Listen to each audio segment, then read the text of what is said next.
नमस्कार, स्वागत है आपका सुनिए सरकार में। मैं अभिसार शर्मा। आज सुनिए सरकार में ये 3 मुद्दे हम आपके सामने लेकर आने वाले हैं। सबसे पहला मुद्दा, देखा आपने, आखिरकार सुशांत सिंह राजपूत को भारतीय जनता पार्टी और बनाना रिपब्लिक चैनल्स सब भूल गए हैं। जी हां, उस सुशांत सिंह राजपूत जिसके बारे में पहले तो लगातार अनाप शनाप झूठ का प्रचार प्रसार किया गया न्यूज चैनल्स पर, अब उस सुशांत सिंह राजपूत के बारे में उनकी इज्जत की बखिया उधेड़कर सब भूल गए। मुद्दा नंबर 2, गृह मंत्री अमित शाह क्यों बदले बदले नजर आते हैं। और मुद्दा नंबर 3, जी हां, मध्य प्रदेश में सियासत का गिरता स्तर। कमलनाथ ने, पूर्व मुख्यमंत्री कमलनाथ ने इमरती देवी जो कि बीजेपी में अब हैं, उनके बारे में अभद्र भाषा का इस्तेमाल किया है, उन्हें आइटम तक करार दे दिया है। मैं नहीं भूला हूं जब दिग्विजय सिंह ने अपनी ही पार्टी की एक नेता को टंचमाल कहा था। यह सब होगा सुनिए सरकार में, मगर आगाज करना चाहेंगे हम सुशांत सिंह राजपूत के साथ। जी हां, सुशांत सिंह राजपूत, वो मुद्दा जो शुरुआत हुआ, शुरू में कहा गया कि यह हत्या हुई है, इसमें दाऊद इब्राहिम का हाथ है। फिर बाद में ड्रग्स एंगल आ गया। ड्रग्स एंगल आया तो उनकी गर्लफ्रेंड रिया चक्रवर्ती फंस गई और रिया चक्रवर्ती 1 महीने से ज्यादा जेल में रहीं। यही नहीं, उनके भाई अब भी जेल में हैं। एक पूरा परिवार लगभग बर्बाद कर दिया गया। और वो सुशांत सिंह राजपूत जिसके बारे में लंबे चौड़े अभियान ट्विटर पर चले, बनाना रिपब्लिक चैनल्स पर न सिर्फ अभियान चले मगर अधिकतर बातें झूठ चली, उस सुशांत सिंह राजपूत को अब भूलते जा रहे हैं। जो खबर मैं आपके सामने लेकर आया हूं ये कि हम ये उम्मीद कर रहे थे कि बिहार चुनावों में जो अभियान शुरू हो चुका है, लगभग हर रैली में सुशांत सिंह राजपूत की बात की जाएगी, क्योंकि जब सुशांत सिंह राजपूत की मौत हुई थी तो उस वक्त कहा गया था कि बिहार के लाल की मौत हुई है। और जो लोग कॉन्स्पिरेसी थ्योरीज की बात कर रहे थे, ये कह रहे थे कि उनकी हत्या की गई है, बिहार के लाल की हत्या की गई है। क्या आप जानते हैं कि चाहे जनता दल यूनाइटेड हो, चाहे भारतीय जनता पार्टी हो, यहां तक कि आरजेडी के तेजस्वी यादव, इनमें से अब कोई भी सुशांत सिंह राजपूत की बात नहीं कर रहा है। कोई भी बात नहीं कर रहा है। मानो सुशांत सिंह राजपूत एक मुद्दा, एक ऐसा मुद्दा था, एक ऐसा रसीला आम था जिसे निचोड़ के उसका रस तमाम राजनीतिक दल निकाल चुके हैं। जो उन्हें फायदा लेना है वो ले चुके हैं। अब कोई भी उनकी बात नहीं कर रहा है। खबर यह है दोस्तों, और ये अपने आप में बहुत अजीब और गरीब खबर है। प्रिंट की यह खबर इस वक्त आपके सामने है। भारतीय जनता पार्टी के सूत्र कह रहे हैं कि सुशांत सिंह राजपूत के जो कजन हैं नीरज कुमार बबलू, और वो छतरपुर असेंबली से चुनाव लड़ रहे हैं, वो तक अपनी सभाओं में सुशांत सिंह राजपूत का नाम नहीं लेते। अब आप कहेंगे इसकी वजह क्या हो सकती है। सबसे पहले बात करते हैं गोदी मीडिया चैनल्स की।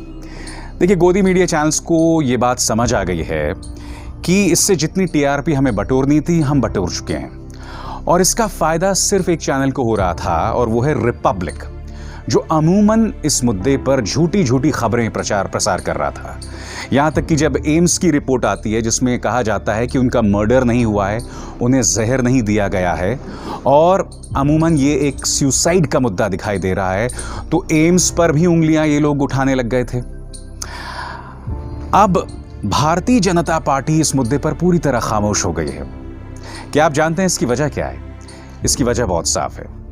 इसकी वजह यह है कि अब बंगाल में भी चुनावी अभियान शुरू होने वाला है, और इसकी एक मिसाल है कल जेपी नड्डा ने वहां पर चुनावी अभियान शुरू किया, और उसमें उन्होंने नागरिकता बिल की बात की। उन्होंने कहा कि कोरोना के चलते, लॉकडाउन के चलते हम नागरिकता बिल पर ज्यादा चर्चा नहीं कर पाए हैं, लिहाजा इसकी हम चर्चा बाद में करेंगे। तो जेपी नड्डा ने भी, चूंकि अब बंगाल में चुनावी अभियान शुरू हो चुका है, इसलिए अब सुशांत सिंह राजपूत की बात नहीं होगी। अब आप कहेंगे क्यों? वो इसलिए क्योंकि रिया चक्रवर्ती बांग्ला भाषी हैं, उनकी पृष्ठभूमि पश्चिम बंगाल की है। अब जाहिर सी बात है कि जब सुशांत सिंह राजपूत का मुद्दा उठाया जा रहा था तो रिया चक्रवर्ती और उनके पूरे परिवार को बदनाम किया गया था। अब बीजेपी को डर ये लग रहा है कि अगर हम इस मुद्दे को ज्यादा उठाएंगे तो इसका नुकसान हमें बंगाल के चुनावों में हो सकता है। और अगर आपको समझना है कि किस तरह का इशारा बीजेपी के आला कमान से मीडिया चैनल्स को, गोदी मीडिया को मिल चुका है, तो आपको गौर करना पड़ेगा अमित शाह के इस बयान पर जो उन्होंने न्यूज़ 18 को दिए गए अपने इंटरव्यू में कहा है। अमित शाह ने इसमें कहा है कि टीआरपी के लिए मीडिया ट्रायल नहीं होना चाहिए, और उनसे सवाल पूछा गया था सुशांत सिंह राजपूत और रिया चक्रवर्ती के बारे में, तो इसी के जवाब में उन्होंने कहा था कि टीआरपी के लिए मीडिया ट्रायल नहीं होना चाहिए। अब आप जानते हैं कि अमित शाह का जो दबदबा है मीडिया पर और खासकर न्यूज़ चैनल्स में, तो स्वाभाविक सी बात है कि उनके किसी भी बयान के खिलाफ कोई भी न्यूज़ चैनल नहीं जाएगा। तो भारतीय जनता पार्टी आला कमान की तरफ से संदेश न्यूज़ चैनल्स को जा चुका है कि अब इस पर ज़्यादा आपको तवज्जो देने की ज़रूरत नहीं है। यहाँ तक कि जो बनाना रिपब्लिक चैनल्स हैं, यानी कि राजीव चंद्रशेखर का जो चैनल है रिपब्लिक, उसमें भी आजकल सुशांत सिंह राजपूत की बहुत ज़्यादा चर्चा नहीं होती है। वो जो हैं वो फंसे हुए हैं उनके और महाराष्ट्र सरकार के बीच में जो जंग चल रही है, उसमें भी वो झूठी झूठी खबरों का प्रचार प्रसार कर रहे हैं। बॉम्बे हाई कोर्ट का फैसला आता है और फैसला ये होता है, जो आपके स्क्रीन्स पर है, फैसला ये होता है कि हम आपकी गिरफ्तारी नहीं रोक सकते, मगर अगर गिरफ्तार करना हो या पूछताछ करनी हो तो पहले आपको उन्हें समन देना पड़ेगा। यानी कि करारा झटका अर्नब गोस्वामी के लिए आपको अब भी गिरफ्तार किया जा सकता है शर्तों के साथ। मगर यह चैनल क्या चला रहा है?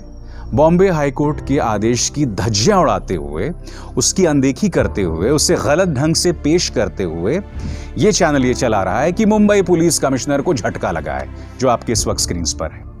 यही नहीं, इन्होंने जो गलत बयानी की वो एक और मुद्दे पर है, यानी कि जो टीआरपी एजेंसी है बार्क, पहले तो उनके साथ हुई किसी बातचीत का हवाला कर देते हुए उन्होंने ये खबर चलाई जो इस वक्त आपके स्क्रीन पर है कि किस तरह से बार्क ने रिपब्लिक को बताया है कि दरअसल हमने जो शिकायत की थी उसमें रिपब्लिक का नामो निशान नहीं है। उसके बाद बार्क, इस टीआरपी एजेंसी को सामने आना पड़ा, ये लंबा चौड़ा बयान देना पड़ा जो इस वक्त आपके स्क्रीन पर है, और ये कहना पड़ा कि नहीं, ऐसा कुछ नहीं है, मामले की इस वक्त जांच चल रही है और हमारे बयान को तोड़ मरोड़ कर और गलत ढंग से पेश किया है, हमने ऐसा कुछ नहीं कहा।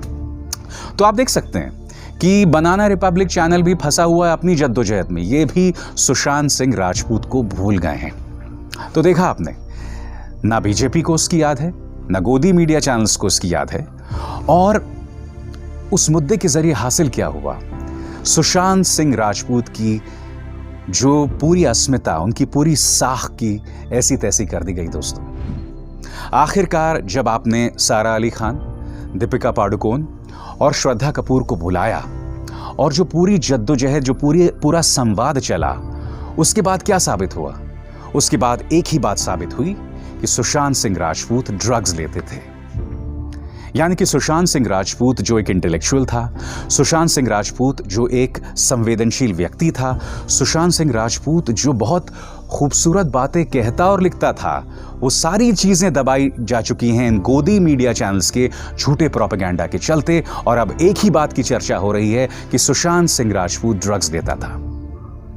अब आप में से जो लोग सुशांत सिंह राजपूत के पक्षधर हैं, आपको समझ आ रहा है कि इन गोदी मीडिया चैनल्स को देखने का, इनको फॉलो करने का, इनकी हर झूठ पर विश्वास करने का क्या नतीजा हुआ? उसका खमियाजा दिवंगत आत्मा यानी कि सुशांत सिंह राजपूत को भुगतना पड़ा। और अब हमारा दूसरा मुद्दा कि अमित शाह बदले बदले से नजर आते हैं। अमित शाह का इंटरव्यू, यानी कि गृह मंत्री अमित शाह का इंटरव्यू किया न्यूज़ 18 ने, और ये अमित शाह का इंटरव्यू एक अरसे बाद आया है, क्योंकि जब से उन्हें कोरोना हुआ था और जब से वो एम्स मेदांता में एडमिट हुए थे, उसके बाद वो सामने आए हैं। अमित शाह काफ़ी बदल गए, और सच बताऊं तो ये बदले हुए अमित शाह मुझे खासे पसंद आ रहे हैं, और मैं आपको बताऊंगा क्यों। क्योंकि देखिए, अमित शाह आपको पसंद हो ना पसंद हो एक अलग मुद्दा है, मगर अमित शाह के जो संबंध विपक्षी दलों से, और यही नहीं, उनके अपने जो सहयोगी दल हैं, उनके साथ कोई बहुत अच्छे नहीं थे। अब हम अमित शाह के रुख में नरमी देख रहे हैं, और मैं आपको एक एक करके बताने वाला हूं कि ये बदलाव किन किन मुद्दों पर आया और इसके मायने क्या है। सबसे पहले जब उनसे पूछा गया महाराष्ट्र के गवर्नर भगत सिंह कोश्यारी के उस बयान पर जिसमें भगत सिंह कोश्यारी ने उद्धव ठाकरे को खत लिखा था और उस खत में यह कहा था कि अब तक आपने धार्मिक स्थल क्यों नहीं खोले, क्या आप भी सेक्युलरिज्म में विश्वास करने लगे। यानी कि भगत सिंह कोश्यारी जो कि राज्यपाल हैं, जिन्होंने संविधान की शपथ ली है, वो संविधान जिसमें धर्मनिरपेक्षता निहित है, उसको लेकर ताना मार रहे थे भगत सिंह कोश्यारी, एक सामान्य बीजेपी ट्रोल की तरह। और जबकि वो एक राज्यपाल हैं और इस तरह की बातें उन्हें नहीं करनी चाहिए। इस मुद्दे पर जब न्यूज़ 18 ने उनसे सवाल पूछा तो उनका जवाब ये था, और बहुत ही अहम जवाब था अमित शाह का। अमित जी ने कहा कि भगत सिंह कोश्यारी जी को सोच समझकर अपनी बात कहनी चाहिए थी। और आप जानते हैं कि अगर कोई और वक्त होता तो मुझे पूरा विश्वास है कि अमित शाह भगत सिंह कोश्यारी के साथ खड़े दिखाई देते, क्योंकि आप जानते हैं कि धर्मनिरपेक्षता शब्द से भारतीय जनता पार्टी नेताओं को कितनी दिक्कत है। जी हाँ, उसका जिक्र हमारे संविधान में है, मगर बावजूद इसके उन्हें हमेशा दिक्कत रही है धर्मनिरपेक्षता शब्द से। अमित शाह का यह कहना काफी मायने रखता है। अब आप कहेंगे क्यों उन्होंने ऐसा कहा। इसका सीधा सा जवाब यह है दोस्तों कि अमित शाह कहीं ना कहीं महसूस करते हैं कि कल को अगर महाराष्ट्र की सियासी बिसात बदलती है और शिवसेना दामन छोड़ देती है कांग्रेस और एनसीपी का, तो रिश्ते कुछ इस तरह से होने चाहिए शिवसेना के साथ कि उनसे हाथ मिलाने में कोई दिक्कत पेश ना आए।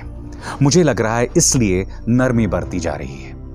और यही नहीं, आपको एक और चीज पे गौर करना पड़ेगा। इन 3 सहयोगों पर गौर कीजिए। सबसे पहले अरसे से इनके साथ रही शिवसेना, दूसरा अकाली दल, तीसरा एलजेपी यानी कि चिराग पासवान और रामविलास पासवान की एलजेपी। आज की तारीख में ये तीनों पॉलिटिकल पार्टीज किसी ना किसी तरीके से उनसे अलग हो गई हैं। शिवसेना तो एक तरह से जानी दुश्मन बन गई है और वो कांग्रेस और एनसीपी के साथ बैठी हुई है। दूसरा, अगर गौर करें कि अकाली दल जो न जाने कितने अरसे से बीजेपी के साथ थी, वो अकाली दल वो सरकार से बाहर आ गई है। और चिराग पासवान बेशक एक तरह की नूरा कुश्ती हो, मगर वो चुनाव बीजेपी के साथ मिलकर नहीं लड़ रहे हैं। और अब रिश्ते इतने खराब होते जा रहे हैं कि ये शख्स यानी तेजस्वी यादव आग में घी डालने का काम कर रहे हैं, ये कहते हुए कि चिराग पासवान के साथ नीतीश कुमार ने ठीक बर्ताव नहीं किया। यानी कि चिराग पासवान और नीतीश कुमार के बीच में जो तनाव चल रहा है, उसका असर बीजेपी और चिराग पासवान के रिश्तों पर पड़ रहा है। ये बात अलग है कि चिराग पासवान कहते हैं कि मेरे दिल को चीर को देखो, उसमें मोदी आपको दिखाई देंगे, यानी कि हनुमान बनने की ताक में। मगर एलजेपी का अलग चुनाव लड़ना खासे मायने रखता है।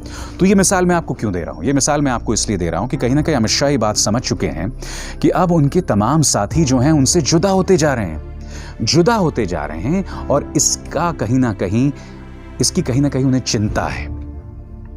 और वो जानते हैं कि अगर वो नरमी नहीं बरतेंगे तो भारतीय जनता पार्टी या एनडीए के कुनबे में कोई नहीं बचेगा। और आप जानते हैं कि उसकी लोकप्रियता का ग्राफ लगातार गिरता जा रहा है। कोरोना को आपने जिस तरह से हैंडल किया, इसके बाद चाइना को आपने जिस तरह से हैंडल किया, इन तमाम मुद्दों की वजह से भारतीय जनता पार्टी की काफी छीछालेदर हुई है। और अमित शाह की नरमी इसी बात में देखी जा सकती है। अमित शाह ने इस इंटरव्यू में तनिष्क विवाद का भी जिक्र किया। जैसे कि आप जानते हैं कि तनिष्क ने एक विज्ञापन दिखाया था जिसमें उन्होंने एक हिंदू बहू और मुस्लिम सास का जिक्र किया था, और भारतीय जनता पार्टी के आईटी सेल ने उनके गुर्गों ने इतना दबाव डाला। और यही नहीं, तनिष्क के हर शोरूम, चाहे वो इंदौर हो या गुजरात के कच्छ इलाके में, ये लोग पहुंच जाते थे, धमकाते थे, लिहाजा उन्हें माफ़ी मांगनी पड़ती थी। तनिष्क को भी माफ़ी मांगनी पड़ी, ये कहते हुए कि हमें चिंता है अपने मुलाजिमों की, उनकी सुरक्षा की। इस मुद्दे पर कहने को अमित शाह इसे टाल सकते थे या ये कह सकते थे कि भाई तनिष्क को क्या जरूरत थी ये विज्ञापन करने की। इस मुद्दे पर अमित शाह ने बहुत अहम बात कही अपने इंटरव्यू में न्यूज़ 18 को। उन्होंने कहा कि जरूरत से ज्यादा एक्टिविज्म नुकसानदेह है। ये क्या बतलाता है? यानी कि तनिष्क विवाद पर जो बीजेपी आईटी सेल के गुर्गे थे, उन्हें करारा तमाचा मारा है अमित शाह ने, गृह मंत्री अमित शाह ने। तो ये क्या बतलाता है दोस्तों? अगर तनिष्क जैसे मुद्दे पर नर्म रुख रखती है बीजेपी, तो ये एक अलग किस्म की बीजेपी दिखाई देती है। अब आप कहेंगे वो ऐसा क्यों कर रहे हैं, वो क्यों नर्म बन रहे हैं? हो क्या रहा है दोस्तों कि चाहे तनिष्क हो, चाहे लॉकडाउन के दौरान मुसलमानों को टारगेट करना तबलीगी जमात के बहाने, इन तमाम मुद्दों से भारतीय जनता पार्टी ही नहीं बल्कि देश की साख दुनिया भर में इसको जबरदस्त नुकसान हुआ है। भारत धीरे धीरे मध्य पूर्व में अलग थलग पड़ता जाएगा और अगर अमेरिका में जो बाइडेन जीत जाते हैं, जो कि डेमोक्रेट हैं, तो इसका भी नुकसान भारत को होगा।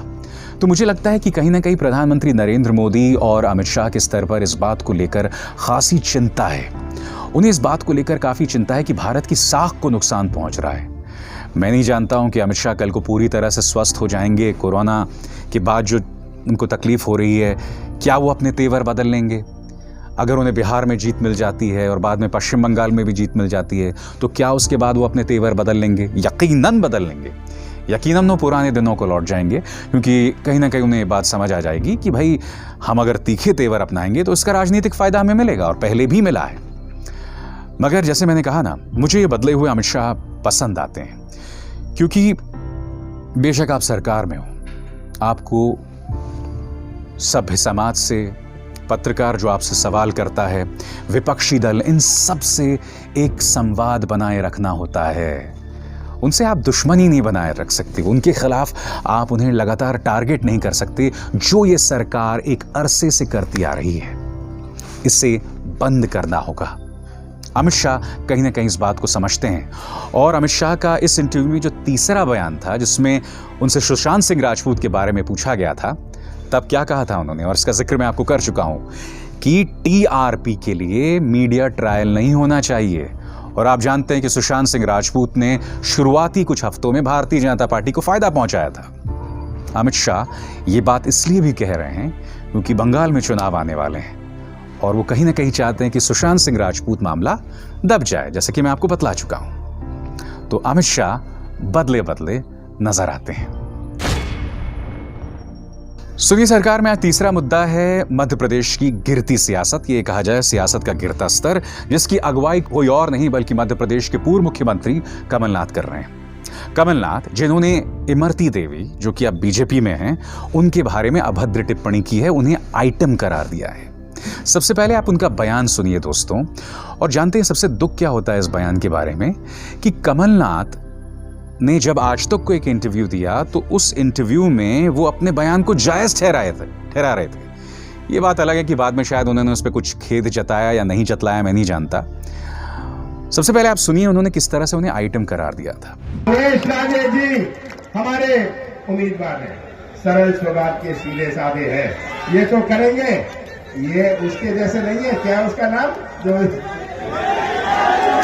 मैं क्या उसका नाम लूं?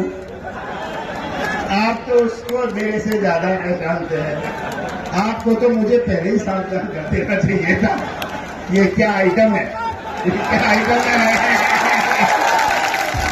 बहुत ही शर्मनाक बयान। और आज तक ने जब उनसे पूछा कि आपने क्यों ने आइटम करार दिया, तो उन्होंने कहा कि साहब, विधानसभा के अंदर हम अक्सर कहते हैं कि ये आइटम जो है वो सदन के पटल पर रखा हुआ है। कमलनाथ जी, आप चाहे कुछ भी कह दें, आपने एक महिला को एक आइटम कहा है। और आप जानते हैं इस मुद्दे के खिलाफ शिवराज सिंह चौहान, ज्योतिरादित्य सिंधिया, सभी ने मौन व्रत रखा। इमरती देवी की हमने तस्वीरें देखी जिसमें उनकी आंखों में आंसू थे, जैसा कि आप इस वक्त देख रहे हैं। मुझे याद आ गया जब 2014 से पहले की बात है, और दिग्विजय सिंह ने अपनी ही पार्टी के एक सांसद के बारे में वो उनकी तारीफ कर रहे थे और उनके बारे में कहा था कि वो टंच माल हैं, टंच माल। कल से इनके इलाके में देख रहा हूं, मुझे भी 40-42 साल का अनुभव है, मैं भी पुराना जौहरी हूं राजनीतिक में। थोड़ी सी बात पर पड़ जाता, कौन फर्जी है कौन सही है। ये 100 टन माल है। और जिस तरह से यहां पर कमलनाथ ने निहायत ही शर्मनाक तरीके से उसे जायज ठहराने की कोशिश की। देखिए, यहां दो शर्मनाक चीजें हैं। सबसे पहले जिस तरह से उन्होंने वो बयान दिया, जिस तरह से खिलखिला के हंस रहे थे, कमलनाथ जी, आप मुख्यमंत्री रह चुके हैं, आप केंद्र में कैबिनेट मंत्री रह चुके हैं, आप ऐसे कैसे बात कर सकते हैं? आप कोई राह चलते कार्यकर्ता नहीं है। अच्छा, तो मैं बात कर रहा था दिग्विजय सिंह की। तो दिग्विजय सिंह से भी उस वक्त मुझे याद है जब पूछा गया था कि भाई, तो उन्होंने कहा कि नहीं, टंचमाल जो है वो हमारे यहाँ एक प्रयोग है, शब्द का प्रयोग है। जो भी कोई चीज अच्छी होती है हम उसे टंचमाल कहते हैं। तो मैं इन दोनों नेताओं से पूछता हूं, क्या आप अपने परिवार की महिलाओं के बारे में कभी भी माल शब्द का इस्तेमाल करते हैं या आइटम शब्द का इस्तेमाल करते हैं? नहीं करते ना। कौन करता होगा?